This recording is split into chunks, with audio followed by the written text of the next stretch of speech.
ভৰসা নিজৰ ওপৰত ৰাখিলে সেয়া আমাৰ শক্তি হৈ পৰে আৰু আনৰ ওপৰত ৰাখিলে সেয়া আমাৰ দুৰ্বলতা হৈ পৰে। হয়তো আজি তোমাৰ দুখ কষ্ট বহুত বেছি, সেই হিচাপে কাইলৈ সফলতাও বহুত বেছি হ'ব, বহুত বেছি ডাঙৰ হ'ব। সময়ৰ ফলাফল কেতিয়াও ভুল নহয়, ই সঁচা প্ৰমাণিত হ'বলৈহে কিছু সময় লাগে। শান্তি এই পৃথিৱীৰ সকলোতকৈ দামী আৰু মূল্যৱান বস্তু।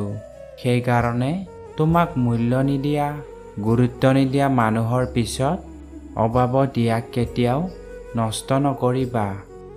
যাৰ যি ক'বলৈ আছে ক'বলৈ দিয়া, এতিয়া তেওঁক একো উত্তৰ নিদিবা, সময়ে এদিন সঠিক উত্তৰ দিব। জীৱনত সফল হ'বলৈ দুজন মানুহৰ বহুত প্ৰয়োজন। এজন তেওঁ যিয়ে তোমাক পিছলৈ টানি থাকে আৰু আনজন হৈছে সেইজন যিয়ে তোমাক আগলৈ যাবলৈ বাধ্য কৰায়। ভুল কৰিবলৈ সময় নালাগে, কিন্তু কেতিয়াবা সেই ভুল শুধৰাবলৈ গোটেই জীৱন লাগি যায়।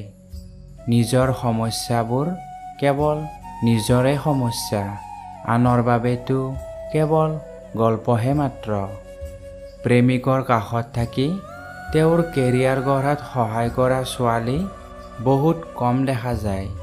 বহুত কম ছোৱালীয়ে শেষ পৰ্যন্ত প্ৰিয়জনৰ বাবে যুদ্ধ কৰি যায়। বেছিকৈ চিন্তা কৰি থাকিবলৈ বন্ধ কৰা আৰু সেইখন পৃথিৱীৰ পৰা বাহিৰলৈ ওলাই আহা, যিখন পৃথিৱী প্ৰকৃততে নায়েই।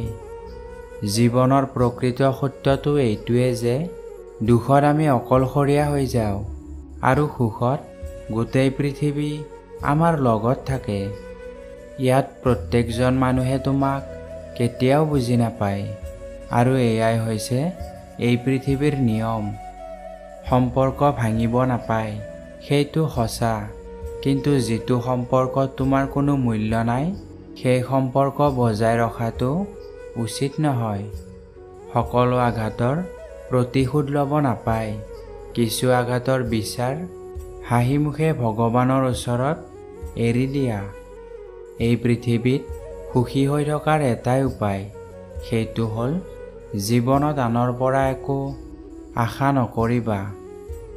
জীৱনটো ইমান সস্তীয়া কৰি নেপেলাবা যে কিছুমান অদৰকাৰী মানুহ আহি তোমাৰ জীৱনটোৰ সৈতে খেলি গুচি যায়। কাকো ইমান গুৰুত্ব দিয়াৰ প্ৰয়োজন নাই। কি ঠিক কোনে কোন সময়ত আহি আমাৰ হাঁহিটোকে কাঢ়ি লৈ যায়। সময়ে মোক বেইমানি কৰিছে, কিন্তু মই ভাগৰা নাই। পৰিস্থিতিৰ সৈতে হাৰ মানি যাম, ইমানো দুৰ্বল নহয় মই।